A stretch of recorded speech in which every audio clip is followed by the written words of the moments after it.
Hello everyone, welcome back to our channel Judiciary by PW. This is me Arjita and welcome to another lecture of भारतीय न्याय संहिता, जहां पे हम हमारे section number 2 में definitions के डिस्कशन को आगे कंटिन्यू करने वाले हैं.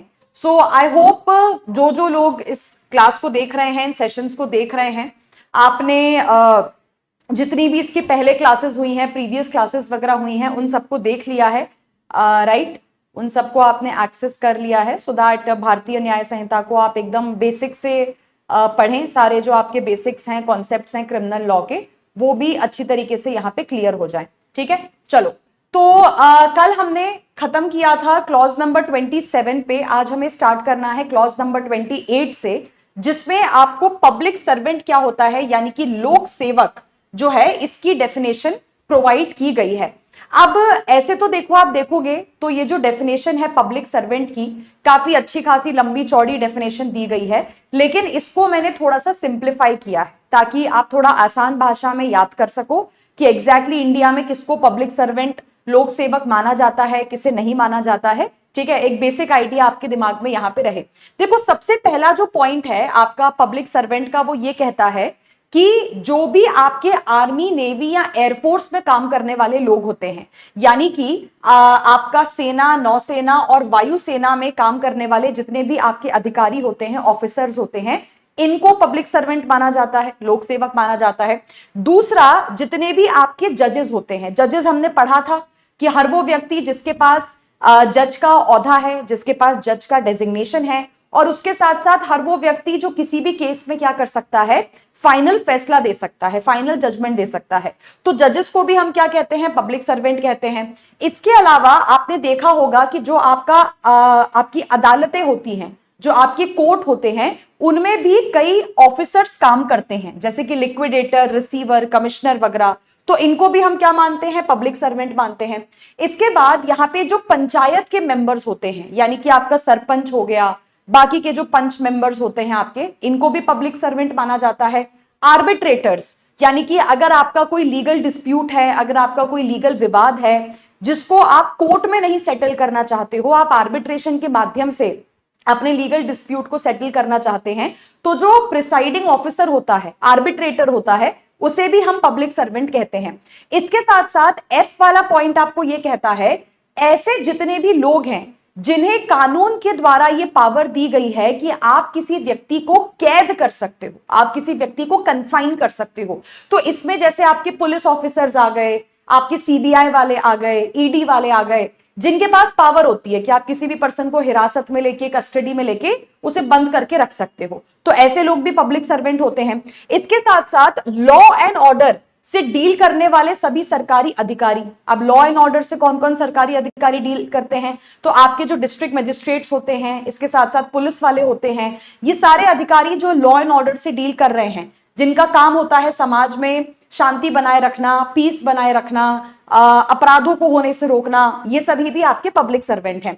इसके अलावा ऐसे अधिकारी जो कि सरकार की रेवेन्यू और सरकार की प्रॉपर्टी को हैंडल करने का काम करते हैं, जैसे इसमें क्या क्या आ जाएंगे, इनकम टैक्स ऑफिसर्स आ जाएंगे, जीएसटी वाले आ जाएंगे और आपके रेवेन्यू ऑफिसर आ जाएंगे.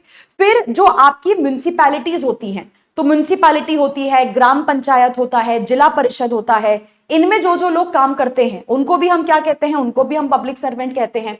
इसके साथ साथ वो सारे अधिकारी जिनका काम इलेक्शन से रिलेटेड होता है. इलेक्शन से रिलेटेड आपका क्या काम होता है भाई, इलेक्शन करवाना, वोटर्स की लिस्ट यहाँ पे प्रिपेयर करना, है ना, वोटिंग की जो है काउंटिंग वगैरह यहाँ पे करना. तो जो व्यक्ति इंडिया में इलेक्शन से रिलेटेड काम कर रहा है, उसको भी हम पब्लिक सर्वेंट मानते हैं. के वाला पॉइंट क्या कहता है कि बाकी देखो, सिंपल भाषा में, हर वो व्यक्ति जिसे सरकार ने नौकरी पर रखा है, जिसे नौकरी से हटा भी सरकार सकती है, जिसको पैसा भी सरकार देती है, और काम भी वो सरकार के लिए करता है, और काम क्या करना है वो भी सरकार उसको बताती है. तो ऐसे जितने गवर्नमेंट एम्प्लॉइज हैं, ऐसे जितने सरकारी अधिकारी हैं, इनको भी क्या माना जाता है, इनको भी आपका पब्लिक सर्वेंट माना जाता है. ठीक है, तो ये सिंपल पॉइंट्स आप ध्यान रखिएगा, ताकि जस्ट इन केस आपसे क्वेश्चन पूछा जाए कि भाई कौन पब्लिक सर्वेंट है, कौन पब्लिक सर्वेंट नहीं है, तो वो चीज आपको यहाँ पे याद आ जाएगी. अच्छा, इसके बाद आ जाते हैं हम क्लॉज नंबर 29 की डेफिनेशन पे. इसमें हमको बताया गया है कि विश्वास करने के कारण का मतलब क्या होता है।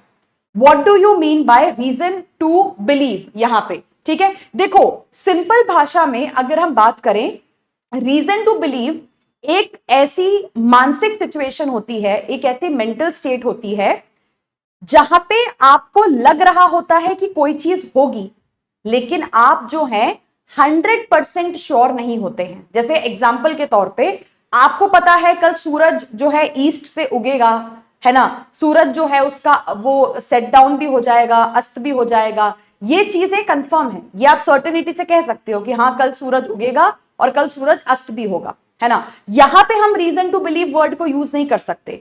रीजन टू बिलीव वर्ड वहां यूज किया जाता है जहां पे आपको लग रहा होता है कि कोई चीज हो भी सकती है और कोई चीज नहीं भी हो सकती है। जैसे एग्जाम्पल के तौर पे अगर एक खाली सड़क है, एक उदाहरण, एक एग्जाम्पल ले लेते हैं हम, अगर एक खाली सड़क है, रात में 2 बजे 3 बजे आमतौर पे सड़कें खाली होती हैं, ठीक है, खाली सड़क पे आप थोड़ा बहुत अगर रैश ड्राइविंग करो, मतलब थोड़ा बहुत आप स्पीड में बढ़ाते हुए गाड़ी लेते हुए जाओ, है ना, तो देयर आर चांसेस कि भाई आप घर सेफली भी पहुंच सकते हैं, कि आपकी गाड़ी से कोई एक्सीडेंट ना हो। रीजन भी कि भाई रात में 2-3 बज रहे हैं, सड़कें खाली हैं, उतने कोई लोग सड़कों पे है ही नहीं, इतना कोई बहुत ज्यादा रिस्क नहीं है कि आप भीड़ में तेज स्पीड पे गाड़ी चला रहे हैं, तो अगर रास्ते में कोई नहीं आया तो गाड़ी से आप सेफली घर पहुंच जाओगे, राइट। तो इस सिचुएशन को हम क्या कहते हैं, हम कहते हैं रीजनेबल बिलीफ। मतलब जब सिचुएशन ऐसी होती है, फैक्ट्स ऐसे होते हैं, सर्कमस्टांसेस ऐसे होते हैं जहां पे आपको लगता है कि कोई चीज हो सकती है, देयर आर चांसेस कि ना भी हो वो, ठीक है, लेकिन आपको लग रहा होता है कि कोई चीज हो सकती है। एग्जाम्पल के तौर पे जैसे आप कभी देखो, जैसे अभी मॉनसून का टाइम चल रहा है ना, आप कभी देखो कि अचानक से बहुत ज्यादा काले बादल घेर आए, बहुत ज्यादा जो है तेज हवाएं वगैरह चलने लगे, तो हम क्या कहते हैं कि ऐसा लग रहा है कि बारिश होने वाली है, ऐसा लग रहा है कि रेनफॉल होगा यहाँ पे। तो ये जो हम वर्ड यूज करते हैं ना कि ऐसा लग रहा है, गारंटी के साथ, श्योरिटी के साथ तुमको भी नहीं पता है कि बारिश होगी या नहीं होगी, बट ऐसा लग रहा है क्योंकि सिचुएशन ऐसी है, फैक्ट्स ऐसे हैं, सर्कमस्टांसेस ऐसे हैं, उसको देख के तुमको लग रहा है कि भाई ऐसा हो सकता है। जैसे एक और हम एग्जांपल लेते हैं कि तुम्हारे सामने एक पर्सन खड़ा हुआ है, ठीक है, आपके सामने एक बंदा खड़ा हुआ है, आप उससे थोड़ा डिस्टेंस पे खड़े हुए हैं, मान लो 30 मीटर, 40 मीटर, 50 मीटर, इस तरीके से आप थोड़ा डिस्टेंस पे खड़े हैं। अब अगर आप उस पर्सन की तरफ कोई पेन फेंक के मारो या कोई और चीज फेंक के मारो इस इंटेंशन से कि उसकी आंख में जाके वो पेन लग जाए, अब क्या है कि आप थोड़े डिस्टेंस पे खड़े हो, वो आपसे थोड़ा सा दूर खड़ा हुआ है। पेन क्या है, एक छोटी चीज होती है, एक छोटा सा ऑब्जेक्ट होता है, तो देयर आर चांसेस कि एकदम तुम्हारा निशाना सटीक बैठ गया तो उसके आंख पे लग भी सकती है, लेकिन क्या है कि वो तुम्हारे बहुत पास नहीं खड़ा हुआ है और तुम चीज भी छोटी सी यूज कर रहे हो, तो देयर आर चांसेस कि तुम्हारा निशाना अगर खराब हुआ तो पेन उसको ना भी लगे, पेन उसके साइड में कहीं जाके गिर जाए, ठीक है, या उसके आंख पे ना लग के उसके नाक पे लग जाए, उसके मुंह पे कहीं और पे लग जाए, ठीक है। तो बेसिकली यहां पे सस्पिशन से थोड़ा सा ज्यादा, शक से थोड़ा ज्यादा और एकदम 100% श्योर होने से थोड़ा सा कम जो स्टेज होती है उसको हम यहाँ पे क्या कहते हैं, रीजन टू बिलीव कहते हैं। कि जब आपको लग रहा होता है कि कोई चीज हो सकती है क्योंकि आपके सामने फैक्ट्स या सर्कमस्टांसेस उस तरीके के होते हैं, सो वी से कि हमारे पास रीजन टू बिलीव है मानने का कि ऐसा ऐसा हो सकता है, ठीक है। तो यहाँ पे जैसे मैंने एक एग्जाम्पल भी दिया है आपको समझाने के लिए, एक एग्जाम्पल भी दिया है, जैसे मान लो कि किसी घर के अंदर में मर्डर हुआ है, जैसे ये घर है, दिस इज अ हाउस, है ना, इस घर में क्या है, एक मर्डर हुआ है ए नाम के पर्सन का, राइट। अब आप इसी घर के बाहर से निकल रहे थे, ये आप हैं, ठीक है, ये आप हैं, अच्छा अभी आपको नहीं पता है कि उस घर के अंदर में मर्डर हुआ है, ठीक है, तो आप उस घर के बाहर से निकल रहे हो, आप देखते हो उस घर से एक पर्सन बी को बाहर निकलते हुए, आपने देखा कि बी उस घर से बाहर निकल रहा है। अगले दिन आपको पता चलता है कि जिस समय आपने बी को उस घर से बाहर निकलते हुए देखा उसी समय उस घर में क्या हुआ था, ए का मर्डर हुआ था। अब यहां पे क्या है, यहां पे तुम एब्सोल्यूट सर्टेनिटी के साथ ये नहीं कह सकते हो कि बी ने ही ए का मर्डर किया है, क्या है, क्योंकि तुमने देखा नहीं है बी को ए का मर्डर करते हुए, और ऐसा भी नहीं है कि मतलब कुछ और आपके सामने सिचुएशन हो कि तुम 100% श्योरिटी के सामने 100% श्योरिटी के साथ तुम पुलिस से ये कह दो, ठीक है, कि सर बी ने ही ए का मर्डर किया है। लेकिन यहाँ पे क्या है, यहाँ पे तुम्हारे मन में शक तो क्रिएट होगा ना कि यार जिस समय ए का मर्डर हुआ उसी समय बी उसके घर से बाहर निकल रहा था, तो तुम्हें ऐसा लगेगा ना कि यार हो सकता है कि मर्डर जो है ए का वो बी ने ही किया है। हम क्या बोलेंगे, आपके पास क्या है, आपके पास एक रीजन टू बिलीव है। आपके पास जो है इस चीज को बिलीव करने के लिए, इस चीज को मानने के लिए कि ए का मर्डर बी ने ही किया है, इस चीज को मानने के लिए आपके पास एक कारण है, एक रीजन है। रीजन क्या है? क्योंकि आपने बी को उसी समय घर से बाहर निकलते हुए देखा है। तो इसको ब्रेक करोगे, रीजन टू बिलीव, किसी चीज को मानने का कारण। तो आप किसी चीज को क्यों मान रहे हो, क्यों बिलीव कर रहे हो कि ऐसा हो सकता है, वैसा हो सकता है, वो किसी कारण पे बेस्ड होता है। उसी को हम क्या कहते हैं? रीजन टू बिलीव कहते हैं। ठीक है। क्लॉज नंबर 30 में आपको स्पेशल लॉ के बारे में बताया गया है, यानी कि विशेष कानून क्या होता है। तो इसका जैसे मैंने आपको कल भी एग्जांपल दिया था कि इंडिया में मेजरली 3 तरह के कानून आपको देखने को मिलते हैं। या तो कोई सेंट्रल लॉ होगा, जैसे भारतीय न्याय संहिता, नागरिक सुरक्षा संहिता, साक्ष्य अधिनियम, जो पूरे देश पे बराबरी से एप्लीकेबल होगा, पूरी कंट्री पे अप्लाई होगा और सब पे अप्लाई होगा। फिर आ जाता है लोकल लॉ, मतलब जो एक पर्टिकुलर इंडिया में किसी एरिया पे अप्लाई होता है, जैसे यूपी का कोई लोकल लॉ है, बिहार का कोई लोकल लॉ है, मध्य प्रदेश का कोई लोकल लॉ है। ठीक है। तीसरी कैटेगरी क्या होती है? Special laws. स्पेशल लॉ मतलब अप्लाई ये भी पूरे देश पे होते हैं, लेकिन ये जो लॉज हैं ये किसी पर्टिकुलर इशू से लड़ने के लिए बनाए गए होते हैं। जैसे हमको सोशल मीडिया को, इलेक्ट्रॉनिक मीडिया को कंट्रोल करना है, तो सिर्फ सोशल मीडिया और इलेक्ट्रॉनिक मीडिया के लिए हमने कानून बनाया आईटी एक्ट, एक पर्टिकुलर इशू से डील करने के लिए। हमें इंडिया में ड्रग्स से फाइट करना था, तो हमने ड्रग्स के इशू के लिए स्पेशल कानून क्या बना दिया? एनडीपीएस। हमें भ्रष्टाचार से लड़ना था, हमें करप्शन से फाइट करनी थी, तो करप्शन के एक इशू के लिए हमने क्या बना दिया? हमने बना दिया आपका PMLA, prevention of money laundering act, यहां पे। ठीक है। सिमिलरली पॉक्सो हो गया, पॉश हो गया, एससी एसटी एक्ट हो गया, डाउरी प्रोहिबिशन है, डोमेस्टिक वायलेंस एक्ट है। ठीक है। ये सारे क्या हैं? ये सारे आपके स्पेशल लॉ हैं। ऐसे कानून हर किसी चीज पे अप्लाई नहीं होंगे कि किसी भी मैटर पे तुमने स्पेशल लॉ लगा दिया। वो पर्टिकुलर इशू हो रहा होगा तो ही वो स्पेशल लॉ अप्लाई होगा, वरना नहीं होगा। ठीक है। इसके बाद आ जाइए क्लॉज नंबर 31 के ऊपर। इसमें आपको बताया गया है कि वैल्यूएबल सिक्योरिटी यहां पे क्या होती है। अच्छा, अब इस डेफिनेशन को थोड़ा ध्यान से समझिएगा। देखो, यहां पे लिखा है कि वैल्यूएबल सिक्योरिटी भी एक तरीके का क्या होता है? डॉक्यूमेंट ही होता है ना। वैल्यूएबल सिक्योरिटी भी क्या है? एक तरीके का दस्तावेज ही होता है।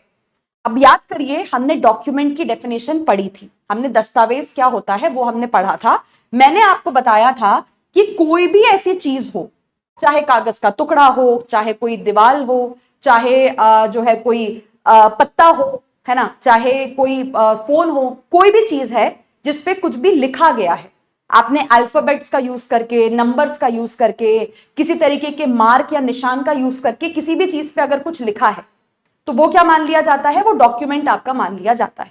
ठीक है। अब यहां पे ये कह रहे हैं कि भारत देश में ऐसे जितने भी डॉक्यूमेंट्स हैं, मतलब ऐसे जितने भी पेपर हैं या ऐसी कोई भी चीज है जिसपे कुछ लिखा हुआ है, जो क्या कर रही है? किसी पर्सन के राइट को या तो क्रिएट कर रही है, या किसी के किसी राइट को खत्म कर रही है, या फिर किसी की लाइबिलिटी को खत्म कर रही है, या किसी की लाइबिलिटी को क्रिएट कर रही है। ऐसे सारे डॉक्यूमेंट्स क्या हो जाते हैं? वैल्यूएबल सिक्योरिटी हो जाते हैं। इसको मैं और सिंपल भाषा में एक एग्जांपल से आपको एक्सप्लेन करती हूं, आपको 2 मिनट में क्लियर हो जाएगा। जैसे मान लो ये एक वसीयत है, ठीक है, ये एक वसीयत है, ये एक विल है। इस विल में जो ये पर्सन है ए, ये लिख के गया है कि मेरे मरने के बाद मेरे जो 3 बच्चे हैं बी, सी और डी, उनमें मेरी प्रॉपर्टी क्या कर दी जाए? बराबरी से बांट दी जाए, बराबरी से डिवाइड कर दी जाए। ठीक है। अब ये कागज का टुकड़ा है, ये एक पेपर है, इस पेपर पे कुछ लिखा हुआ है, तो हम ये कह सकते हैं कि ये कागज का टुकड़ा क्या मान लिया जाएगा? ये कागज का टुकड़ा एक दस्तावेज हो गया, ये एक डॉक्यूमेंट हो गया, क्योंकि कोई भी चीज जिसपे कुछ भी लिखा हुआ है दैट इज अ डॉक्यूमेंट। ठीक है। वसीयत है, कागज का टुकड़ा है, इस पे किसी ने अपनी वसीयत लिखी है, ये एक डॉक्यूमेंट है। लेकिन इस डॉक्यूमेंट से हो क्या रहा है?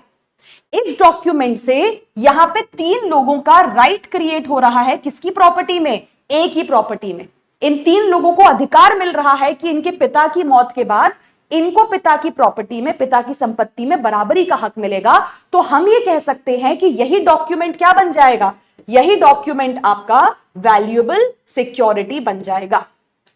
तो आप इसको ऐसा भी कह सकते हो कि all valuable securities are documents but not all documents are valuable security. ठीक है, डॉक्यूमेंट सिर्फ वही वैल्यूएबल सिक्योरिटी बनेंगे जो या तो किसी का राइट क्रिएट कर रहे होंगे, किसी का राइट ट्रांसफर कर रहे होंगे, किसी का राइट जो है खत्म कर रहे होंगे, किसी की लाइबिलिटी क्रिएट कर रहे होंगे। सिर्फ उन्हीं डॉक्यूमेंट्स को हम क्या कहते हैं, वैल्यूएबल सिक्योरिटी कहते हैं। तुमने रैंडमली ऐसे कुछ भी लिखा हुआ है कहीं पे जिसमें ये सब कुछ नहीं हो रहा है, तो वो क्या कहलाया जाएगा, वो सिर्फ आपका डॉक्यूमेंट कहलाया जाएगा। जैसे इसका एक और एग्जाम्पल हम यहां पे लेते हैं। ठीक है, एक और एग्जाम्पल हम यहां पे लेते हैं। मान लो कि ये एक चेक है। ठीक है, दिस इज अ चेक। ये चेक आपको किसी पर्सन ने दिया है जिसको आपको पैसों का पेमेंट करना था। अब इस चेक पे लिखा हुआ है कि आपको जो है फलाना फलाना तारीख पे ये पर्सन इतना इतना अमाउंट का पेमेंट करेगा। ठीक है, अब ये चेक जो है ये सबसे पहले तो क्या है, दिस इज अ डॉक्यूमेंट। ये चेक सबसे पहले तो क्या है, दिस इज अ डॉक्यूमेंट, क्योंकि चेक है, इस पे कुछ कुछ लिखा हुआ है, नंबर्स का, लेटर्स का, मार्क्स का इस्तेमाल करके कुछ बताने की कोशिश की गई है। तो ये चेक सबसे पहले तो क्या है, डॉक्यूमेंट है। लेकिन अब इस डॉक्यूमेंट से, इस चेक से क्या हो रहा है, तुम्हारा राइट क्रिएट हो रहा है कि एक पर्टिकुलर तारीख पे एक पर्टिकुलर पर्सन आपको क्या करेगा, आपको पेमेंट प्रोवाइड करेगा। ठीक है, तो ये डॉक्यूमेंट क्या बन गया, ये चेक क्या बन गया, ये आपका वैल्यूएबल सिक्योरिटी बन चुका है। तो सिंपल सी बात है, यही बात आपको यहां पे डेफिनेशन में प्रोवाइड की गई है कि वैल्यूएबल सिक्योरिटी और कुछ नहीं होता। हर वो डॉक्यूमेंट की डेफिनेशन हम पढ़ के हट चुके हैं। हर वो डॉक्यूमेंट जो किसी के राइट को क्रिएट करता है, राइट को चेंज करता है, किसी के राइट को खत्म कर देता है, एंड कर देता है, ट्रांसफर कर देता है, किसी की लाइबिलिटी क्रिएट कर देता है, किसी की लाइबिलिटी खत्म कर देता है, ये सारी चीजें क्या मान ली जाएंगी, वैल्यूएबल सिक्योरिटी मान ली जाएंगी। ये आपको सिंपल भाषा में यहां पे याद रखना है। ठीक है, चलो इसके बाद आ जाओ क्लॉज नंबर 32 पे। क्लॉज नंबर 32 में आपको वेसल का मतलब बताया गया है। देखो, वेसल का सिंपल सा मतलब यह है, हर वो चीज जो पानी में चलती है, ठीक है, हर वो चीज जो आपकी पानी में चलती है और पानी में चलने के लिए उसका हम यूज करते हैं या तो लोगों को ले जाने के लिए या फिर संपत्ति प्रॉपर्टी को ले जाने के लिए।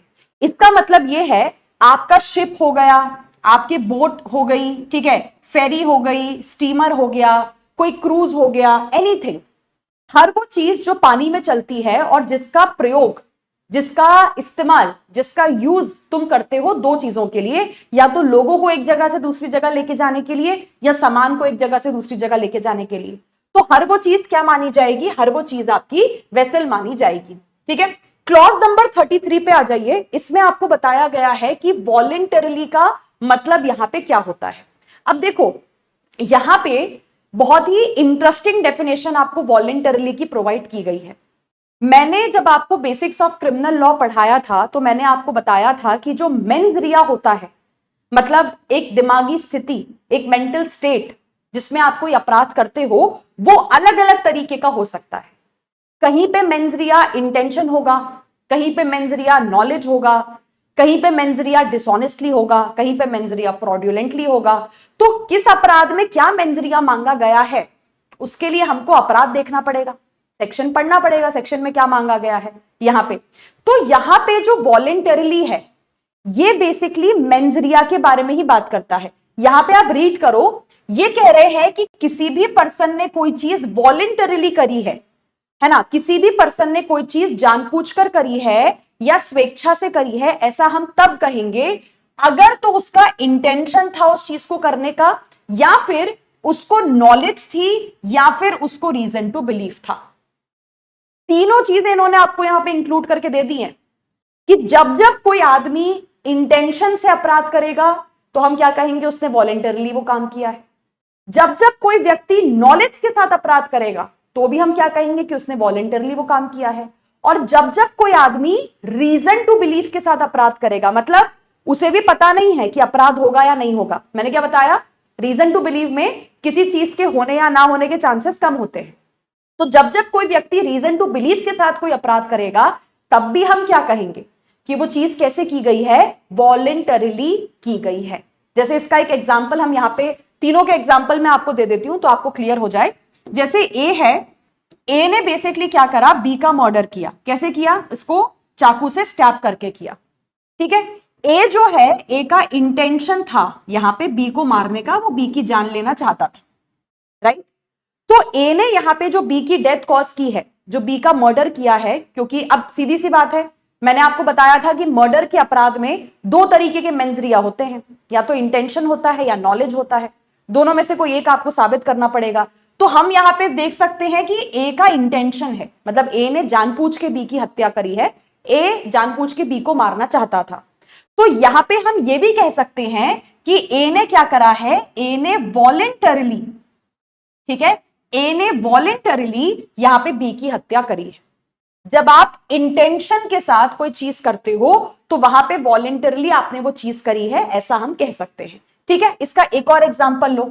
अब जैसे मान लो कि दिस इज एक बहुत ही बिजी सड़क है, एक बहुत ही बिजी रोड है ना, काफी भीड़ भड़क्का है उस पे, काफी सारे लोग चल रहे हैं, काफी सारी गाड़ियां वगैरह चल रही हैं।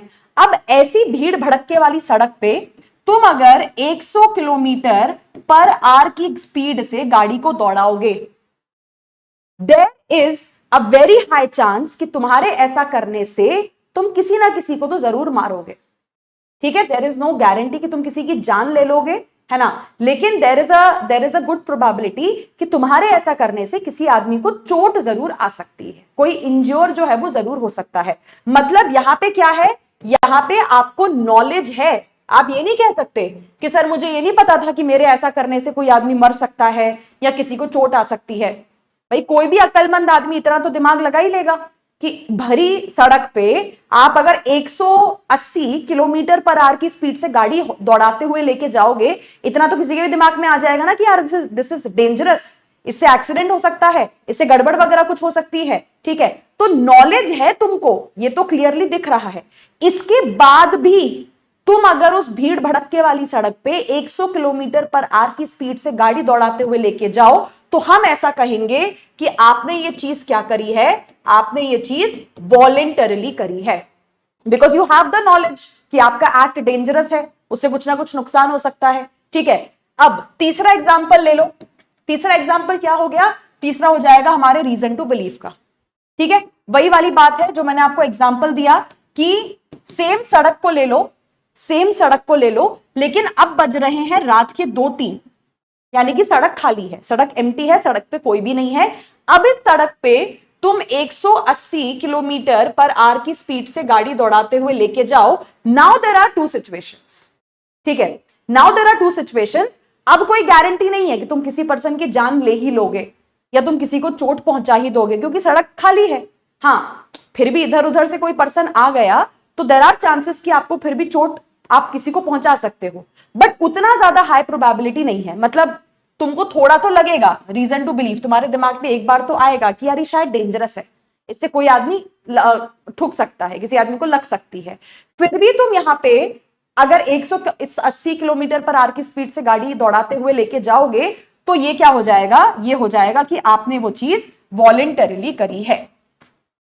ठीक है, तो कुल मिला के हम ऐसा कह सकते हैं कि जो मेंजरिया होता है आपका तीनों तरीके का, है ना, तीनों तरीके का जो आपका मेंजरिया होता है, चाहे इंटेंशन हो, चाहे नॉलेज हो, चाहे रीजन टू बिलीव हो, जब उनमें से किसी भी एक मेंजरिया के साथ तुम अपराध करोगे तो आपने वो चीज वॉलेंटरली करी है, ऐसा हम यहां पे कहेंगे। अब जैसे यहां पे, ठीक है, यहां पे जो बेराक्ट में आपको इलस्ट्रेशन दिया है इसको समझ लेते हैं, ये क्योंकि इंपॉर्टेंट है ना। यहां पे ये कह रहे हैं कि एक घर है, ठीक है, ये दिस इज अ हाउस। इस घर में ए क्या करना चाहता है, चोरी करना चाहता है, लूटपाट करना चाहता है, रॉबरी करना चाहता है। अब लूटपाट करने की इंटेंशन से ए ने क्या करा, ए ने इस घर को आग लगा दी, ए ने इस घर में आग लगा दी। ठीक है, घर में लोग हैं, घर में लोग रह रहे हैं, आपको पता है घर के अंदर लोग हैं, फिर भी आपने घर में आग लगा दी। अब यहां पे क्या है, अगर हम मेंजरिया की बात करें, ठीक है, ए के इस एक्ट से लोगों की डेथ हुई है, वो तो चलो ठीक है ना, लेकिन अब यहां पे अगर हम मेंजरिया की बात करें तो मेंजरिया में आप ये कह सकते हो कि देखो ए का इंटेंशन तो नहीं था, है ना, ए का इंटेंशन तो नहीं था किसी व्यक्ति की जान लेने का, वरना वो इतने बड़े बड़े घर में आग ना लगाता। लेकिन ये क्लियर है कि ए को यहां पे नॉलेज थी, भाई इतना तो किसी को भी दिमाग में अक्ल आ जाएगी ना कि घर है, घर में लोग रह रहे हैं, उस घर में आप आग लगा दोगे, यार कोई ना कोई आदमी तो मर सकता है यहाँ पे। तो फिर भी उसके बाद ए अगर आग लगा देता है और किसी आदमी की जान चली जाती है इस नॉलेज के साथ, तो हम क्या कहेंगे कि ए ने क्या करा है, उस चीज को वॉलेंटरीली किया है, जानबूझ के किया है, अपनी मर्जी से किया है, अपनी स्वेच्छा से किया है। ठीक है, क्लॉज नंबर 34 पे आ जाइए। इसमें आपको विल का मतलब बताया गया है। विल देखो क्या होता है, विल इज बेसिकली वसीयत, इट्स अ टेस्टामेंट्री डॉक्यूमेंट। किसी भी पर्सनल लॉ में दो चीजें होती हैं, मतलब चाहे हिंदू लॉ हो, चाहे मुस्लिम लॉ हो, चाहे कोई सा भी लॉ, हर लॉ में दो चीजें होती हैं। या तो तुम बता के जाओ अपनी वसीयत में लिख के कि तुम अपने मरने के बाद अपनी प्रॉपर्टी का विभाजन कैसे करना चाहते हो, how do you want your property to be divided, या तो बता के जाओ। ठीक है, दूसरा तरीका क्या होता है, वसीयत नहीं बना के जाओगे तो जो तुम्हारे पर्सनल लॉ के नियम कायदे कानून है उसके हिसाब से तुम्हारे मरने के बाद तुम्हारी प्रॉपर्टी बांट दी जाएगी, डिवाइड कर दी जाएगी। ठीक है, तो विल को हम क्या कहते हैं, विल एक तरीके का टेस्टामेंट्री डॉक्यूमेंट होता है। विल एक ऐसा डॉक्यूमेंट होता है जिसमें सामने वाला पर्सन ये लिख के जाता है कि मैं अपने मरने के बाद अपनी प्रॉपर्टी का क्या करना चाहता हूं। ठीक है, अच्छा मेरा यहां पे आपसे एक सवाल है, मेरा आपसे यहां पे क्वेश्चन है। इन्होंने यहां पे लिखा है, जो मैं डेफिनेशन की बात आपको बता रही हूं, ठीक है, इन्होंने डेफिनेशन में यहां पे लिखा हुआ है कि विल एक टेस्टामेंट्री डॉक्यूमेंट है, मतलब they are using the word document. तो क्या हम ऐसा कह सकते हैं कि will is a valuable security also, can we use the word this, can we say कि वसीयत जो है, विल जो है वो एक वैल्यूएबल सिक्योरिटी भी होती है, कैन वी से दिस। वसीयत डॉक्यूमेंट तो है क्योंकि वसीयत में कुछ कुछ कुछ कुछ कुछ कुछ लिखा होता है, हर वो चीज जिसपे कुछ कुछ कुछ कुछ लिखा होता है दैट्स अ डॉक्यूमेंट। लेकिन क्या हम ये कह सकते हैं कि वसीयत एक वैल्यूएबल सिक्योरिटी भी है?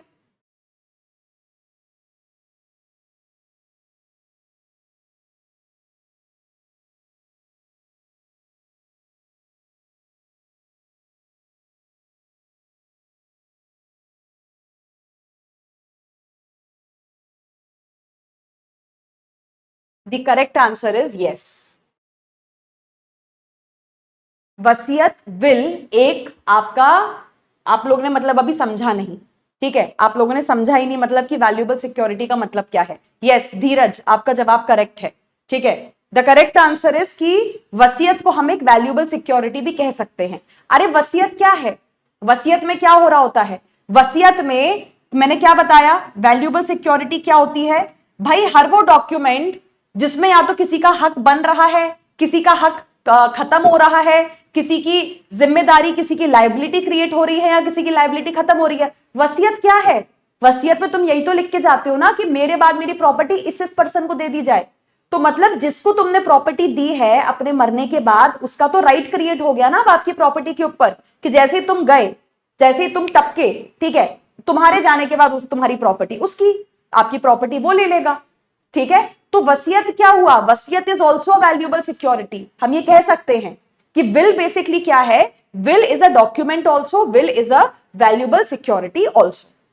ठीक है, क्लॉज नंबर 35 विमेन के बारे में आपको बताता है। तो यहां पे जैसे हमने मैन की डेफिनेशन पढ़ी थी कि किसी भी उम्र का पर्सन हो, चाहे 10 दिन का, चाहे 12 साल का, चाहे 20 साल का, चाहे 25 साल का, चाहे 45 साल का, चाहे 50 साल का, चाहे 80 साल का, हर पर्सन जो कि पुरुष है, जो कि मेल है, उसे हम क्या मानेंगे, उसे हम मैन मान के चलेंगे। सिमिलरली कोई भी फीमेल चाहे किसी भी एज की हो, मतलब 2 दिन की जन्मी हो, 10 साल की हो, 25 साल की हो, 45 साल की हो, ठीक है, 60 साल की हो, 90 साल की हो, हर फीमेल को हम क्या कहते हैं, फीमेल ह्यूमन बीइंग को हम विमेन कहते हैं। ठीक है, अब आ जाइए क्लॉज नंबर 36 पे। तो यहां पे ये वाली जो डेफिनेशन है आपकी, ठीक है, ये वाली जो डेफिनेशन है आपकी, ये समझने में आपको ज्यादा दिक्कत नहीं आएगी क्योंकि जब हमने पढ़ा था, इसके पहले की डेफिनेशन हमने डिस्कस की थी, वहां पे ऑलरेडी मैंने आपको बता दिया था कि रॉन्गफुल गेन क्या होता है और रॉन्गफुल लॉस क्या होता है। We have already discuss this, लेकिन फिर भी एक बार इसको रीड कर लेते हैं। देखो क्लॉज नंबर 36 में आपको बताया गया है रॉन्गफुल गेन। डिसऑनेस्टली की याद करिए, जब हमने डेफिनेशन डिस्कस करी थी तो मैंने आपको बताया था कि डिसऑनेस्टली में कोई चीज डिसऑनेस्टली की गई है ऐसा हम तब कहते हैं जब एक का फायदा हो रहा होता है, एक का नुकसान हो रहा होता है। उस समय मैंने आपको रॉन्गफुल गेन और रॉन्गफुल लॉस का मतलब समझाया था। तो वही सेम चीज आपको यहां पे प्रोवाइड की गई है कि देखो, जब कोई पर्सन किसी संपत्ति को, किसी प्रॉपर्टी को अनलॉफुल तरीके से लेता है, कुल मिला के तुमने अपराध करके अगर किसी की प्रॉपर्टी यहां पे ली है और अगर उस प्रॉपर्टी पे तुम्हारा कोई हक नहीं है, कोई राइट नहीं है, तो बेसिकली हम कह देंगे कि तुमने अपने आप को क्या पहुंचाया है, रॉन्गफुल गेन पहुंचाया है। इसका सिंपल क्लासिक एग्जांपल आप ले सकते हो, चोरी। ठीक है, चोरी का अपराध। तुम्हारे फ्रेंड के पास, मान लेते हैं तुम्हारे फ्रेंड के पास एक नया मोबाइल फोन आया जो तुमको अच्छा लग गया, and now you also wanted that mobile phone. तो जैसे ही आपने देखा कि आपका फ्रेंड नहीं देख रहा है, उसका ध्यान कहीं और है, तुमने चुपके से फोन जो है उठा के अपने पास रख लिया। अब पहले अगर हम बात करें कि तुमने ये जो मोबाइल फोन लिया है, mobile phone is what, mobile phone is a property. ठीक है, ये जो प्रॉपर्टी तुमने ली है, ऑब्टेन करी है, कैसे करी है? ठीक है, ये जो प्रॉपर्टी तुम्हारे पास आई है, ये आई है किसी अनलॉफुल तरीके से। भाई चोरी करना क्या है? चोरी करना एक गलत काम है, एक गैर कानूनी काम है, एक अनलॉफुल काम है। तो चोरी करके एक प्रॉपर्टी तुमने अपने पास ऑब्टेन करी है, चोरी करके एक प्रॉपर्टी तुम्हारे पास आई है, ठीक है, और वो प्रॉपर्टी एक ऐसी प्रॉपर्टी है जिसपे तुम्हारा कोई हक नहीं है। हक का मतलब क्या है? हक का मतलब यह है, देखो, या तो मैंने वो प्रॉपर्टी तुमको गिफ्ट कर दी हो तो भाई प्रॉपर्टी आपकी, मैंने प्रॉपर्टी थोड़े दिन को आपको यूज करने को दे दिया हो तो प्रॉपर्टी आपकी, ठीक है, तुमने मुझसे प्रॉपर्टी परचेज कर ली हो तो भी प्रॉपर्टी आपकी। इन सब सिचुएशंस में आपका प्रॉपर्टी के ऊपर क्या हो जाता है, लीगल राइट क्रिएट हो जाता है। लेकिन यहां पे तो मैंने प्रॉपर्टी आपको दी ही नहीं ना किसी भी तरीके से, और वो प्रॉपर्टी आपके पास होनी भी नहीं चाहिए। तो जिस प्रॉपर्टी पे तुम्हारा लीगल राइट नहीं है, अगर तुम उसको ले लेते हो, और लेने का तरीका क्या है, अपराधिक है, इलीगल है, अनलॉफुल है, तो हम क्या कहेंगे कि तुमने क्या करा है, तुमने अपने आप को रॉन्गफुल गेन यहां पे पहुंचाया है। ठीक है, तो ये हो गया आपका रॉन्गफुल गेन का मतलब।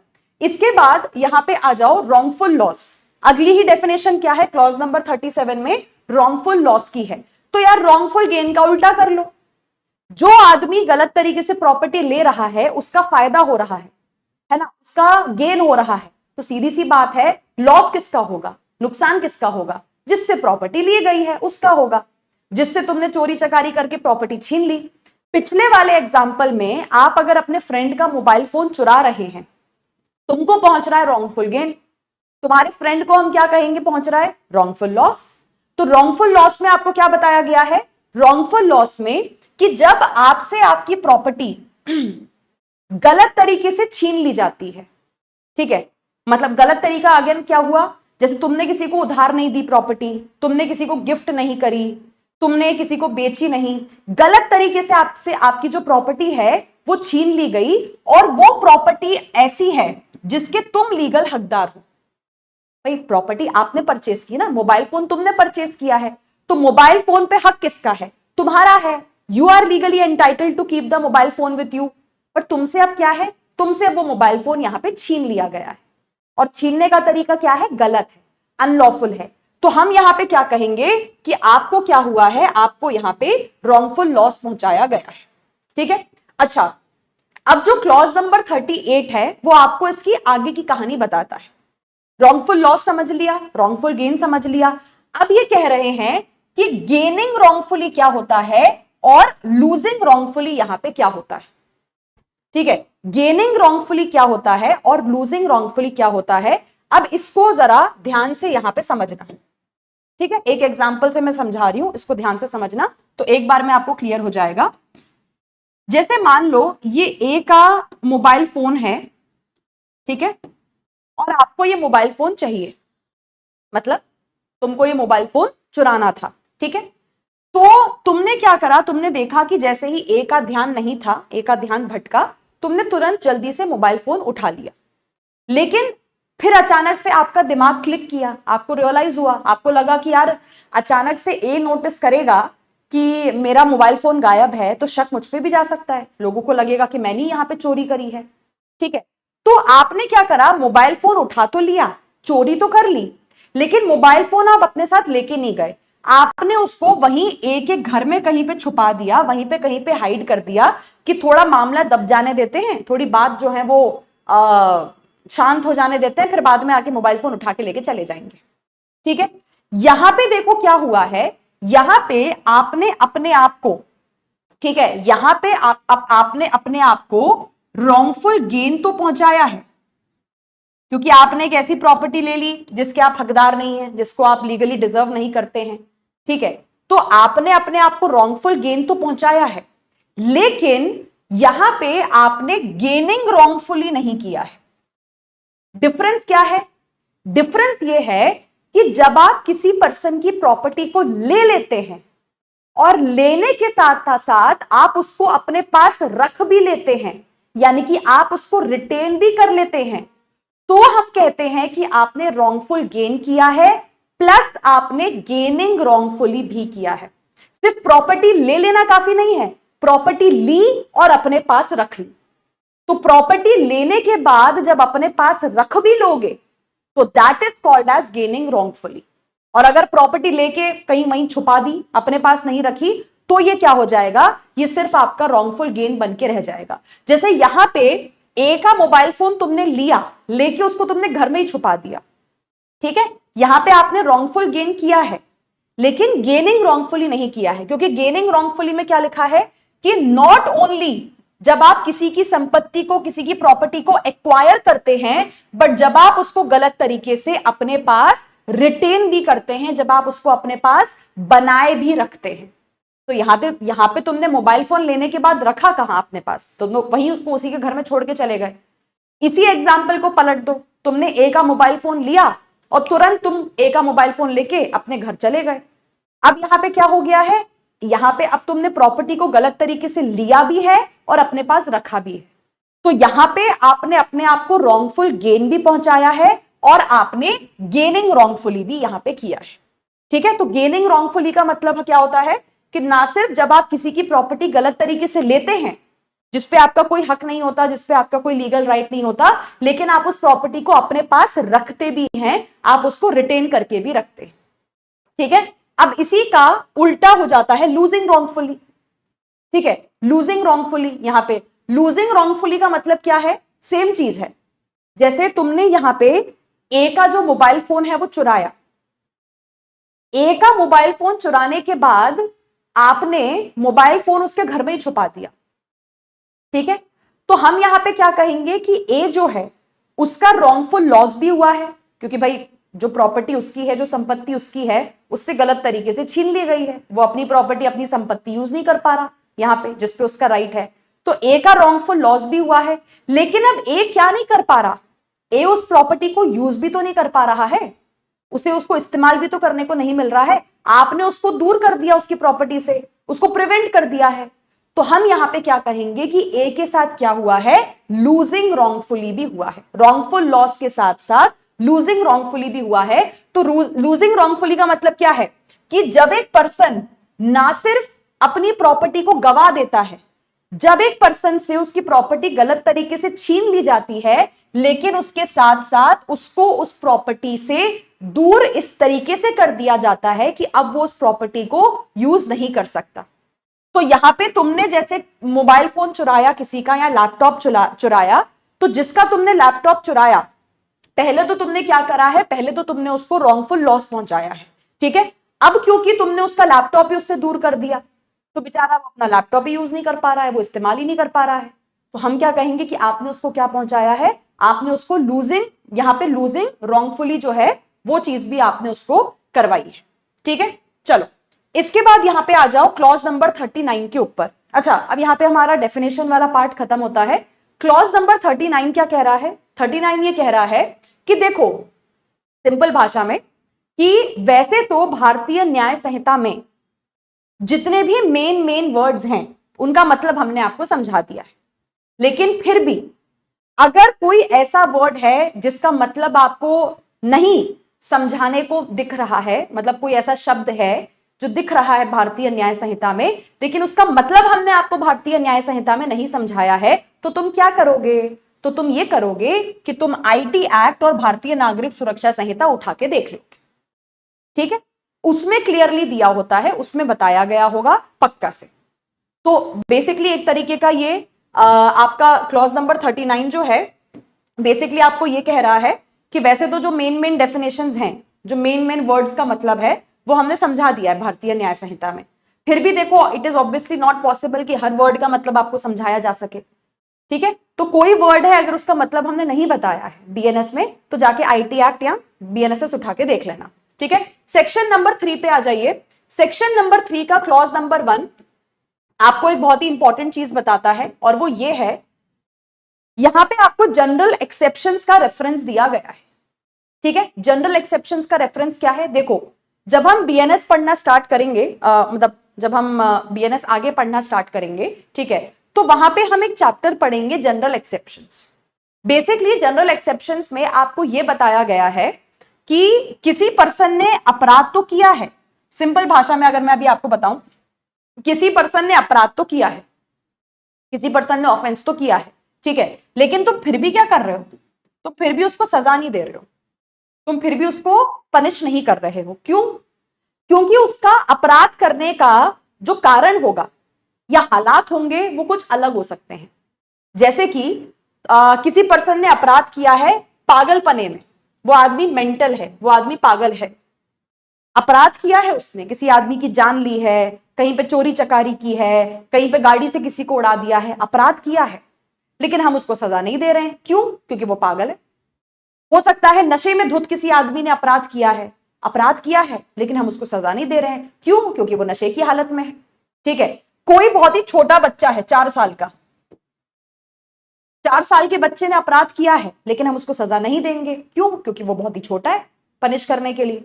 आपने किसी पर्सन का मर्डर किया है, लेकिन मर्डर आपने प्राइवेट डिफेंस में आके किया है, भाई आपकी जान को खतरा था, your life was in danger, तो आपको अपनी जान को बचाने के लिए और कोई तरीका समझ में आया नहीं, तो आपने सामने वाले की जान ले ली। तो मर्डर है, तुमने जान ली है किसी पर्सन की, बट हम आपको पनिश नहीं करेंगे। क्यों? क्योंकि प्राइवेट डिफेंस में किया गया है, ठीक है। तो ऐसे कई सारी सिचुएशंस हम जनरल एक्सेप्शन वाले चैप्टर में पढ़ेंगे। ये कुछ एग्जांपल्स हैं जो मैंने आपको दिए हैं। इसके अलावा भी कई और सिचुएशंस हैं जो हम जनरल एक्सेप्शन के चैप्टर में पढ़ेंगे, जो सिंपल भाषा में आपको ये बताता है कि कहां पे एक अपराध हो रहा होता है, लेकिन फिर भी हम उस व्यक्ति को पनिश नहीं कर रहे होते हैं, हम सजा नहीं दे रहे होते हैं। तो यहां पे इन्होंने देखो आपको सिंपल सी ये बात बताई है कि जब आप भारतीय न्याय संहिता में कोई भी चीज पढ़ोगे, चाहे आप कोई सेक्शन पढ़ें, ठीक है, चाहे आप कोई प्रोविजन वगैरह पढ़ें, है ना, चाहे आप कोई इलस्ट्रेशन पढ़ें, चाहे आप कोई एक्सेप्शन पढ़ें, कुछ भी पढ़ें आप, तो किसी भी चीज को बीएनएस में पढ़ते समय जनरल एक्सेप्शंस को ध्यान रखना है। देखो it is not humanly possible कि आपको जनरल एक्सेप्शन बार बार हर सेक्शन के नीचे लिख के दिया जाए, अदरवाइज ये जो 100 पन्ने का भारतीय न्याय संहिता आप देखते हैं, ये बढ़ता बढ़ता बढ़ता बढ़ता पता नहीं 10,000 पेज का हो चुका होता। तो since it is not possible कि हर सेक्शन के बाद, हर इलस्ट्रेशन के बाद, हर प्रोविजो के बाद आपको जनरल एक्सेप्शंस के बारे में बताया जाए, इसलिए ये सिंपल भाषा में आपसे ये कह रहे हैं कि देखो ऐसा है, जब तुम आगे बीएनएस में बढ़ोगे तो तुम पढ़ोगे जनरल एक्सेप्शंस के बारे में, एक बार उनको पढ़ लेना, पढ़ के दिमाग में जो है वो समझ लेना, और समझने के बाद तुम जो भी कुछ पढ़ो भारतीय न्याय संहिता में, बस उन जनरल एक्सेप्शंस को अपने बैक ऑफ द माइंड में रखना। जैसे एग्जाम्पल के तौर पे, भाई जनरल एक्सेप्शन में हमने तुमको एक बार ये बात बता दी ना कि 7 साल से कम उम्र का बच्चा इस देश में कोई भी अपराध कर ले, उसको कभी सजा नहीं मिलती है, उसको कभी पनिशमेंट नहीं मिलता है। अब तुम चोरी का अपराध पढ़ो, फिर हम तुमको ये सेम बात बताएं, तुम मर्डर का अपराध पढ़ो, फिर हम तुमको ये सेम बात बताएं, तुम डकैती का अपराध पढ़ो, फिर हम तुमको ये सेम बात बताएं। अरे एक बार बता दिया ना कि 7 साल से कम उम्र के बच्चे को सजा नहीं मिलती है किसी भी अपराध के। अब तुम चाहे कोई भी अपराध पढ़ो भारतीय न्याय संहिता का, जस्ट रिमेंबर दिस थिंग, ध्यान रखो इसको, ठीक है। ये सिंपल सी बात है, ये आपको क्लॉज नंबर 1 के अंदर में बताया गया है, ठीक है। इसके बाद आ जाइए यहाँ पे क्लॉज नंबर 2 के ऊपर, है ना। क्लॉज नंबर 2 में आपको सिंपल सा ये बताया गया है कि इस भारतीय न्याय संहिता में जो भी वर्ड्स हैं, उनका जो भी मतलब हमने समझाया है, उनका मतलब वही रहने वाला है। ऐसा नहीं है कि अलग अलग सेक्शन में सेम वर्ड का मतलब भी बदल जाएगा। डेथ का मतलब एक सेक्शन में कुछ और होता है, दूसरे सेक्शन में जाके डेथ का मतलब चेंज हो जाएगा, नहीं। डेथ का मतलब एक बार बता दिया ना कि जब जब डेथ वर्ड पढ़ोगे, डेथ का मतलब होता है death of a human being, हम किसी इंसान की जान लेने के बारे में बात कर रहे हैं। अब चाहे डेथ वर्ड आप भारतीय न्याय संहिता में कहीं पे भी पढ़ें, किसी भी सेक्शन में पढ़ें, मतलब वही रहने वाला है, ठीक है। एक सेक्शन से दूसरे सेक्शन में जाने में वर्ड का मतलब नहीं बदल जाएगा, that will stay the same. ये आपको सब क्लॉज नंबर 2 के अंदर में बताया गया है, ठीक है। चलिए, सो यहां पे हमारा जो डेफिनेशन वाला पार्ट है और सेक्शन 3 वाला जो ये वाला क्या कह लो, ये नॉट सो इंपॉर्टेंट वाला पार्ट है, वो खत्म होता है। कल हम एक काम करेंगे, कल बेसिकली हम एक बार ये वाले सेक्शंस को देख लेंगे, सब क्लॉज नंबर 3 एंड आपका सब क्लॉज नंबर 4, राइट। और उसके बाद हम स्टार्ट करेंगे आपका कॉमन इंटेंशन वाला पार्ट, ठीक है।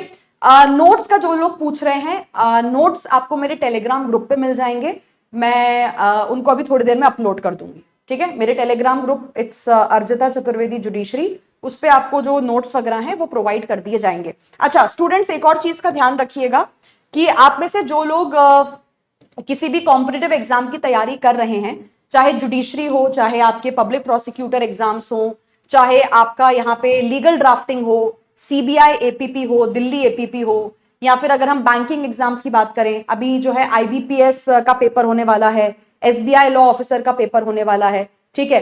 तो किसी भी एग्जाम की अगर आप तैयारी करना चाहते हैं, सभी एग्जाम्स की प्रिपरेशन आपको जुडिशरी बाय पीडब्ल्यू के प्लेटफॉर्म पे करवाई जाती है।